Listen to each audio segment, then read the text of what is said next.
If you want your gel X to look like this, or maybe you just need a distraction and walk past a group of boys, or you just like the sound of my voice, you can stick around. Aw, you stayed? You get a kiss.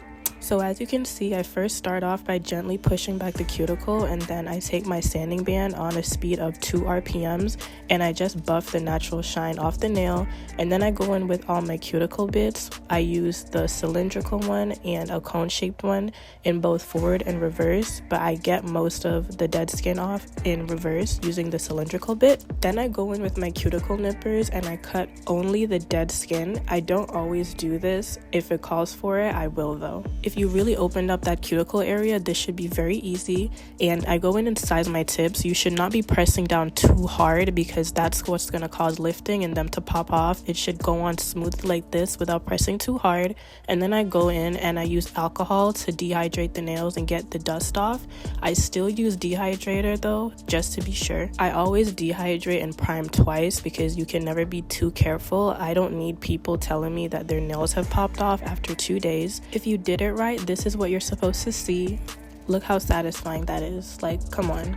And then afterwards, I go in with my primer. This is the Mia Secret primer. The dehydrator doesn't matter too much. You can even use alcohol, as I said.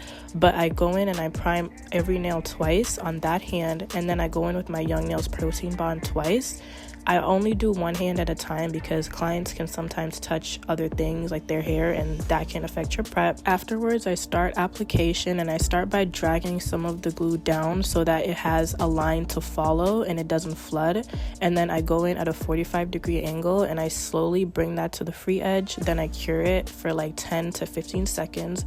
If you have any spillage, make sure you clean it up before you cure it because that's how people get contact dermatitis, and I don't want to be sued. Because your girl is broke. There's nothing to take. You could sue me for all I have and you would probably get $2 and some spare change. Afterwards, I go in and do all my shaping, and keep in mind this is all on one hand. I only work on one hand at a time so that I'm not constantly switching back and forth. This is just what works for me and what makes me faster. Sometimes if it calls for it, this is where I would put padding gel on the nail, but I'm using Nails Cat Cat rubber base in the shade Rosy, so I don't need to.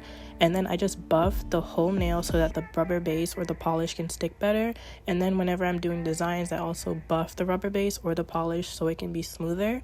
You can tell me if you want a video on just application, I can do that for you. But then you just go in with your designs. These are Sephora's nails. She wanted some 3D and some French tips and fall-like designs, and this is what they turned out like. Let me know if you guys like it. Enjoy the rest of your day and make good choices.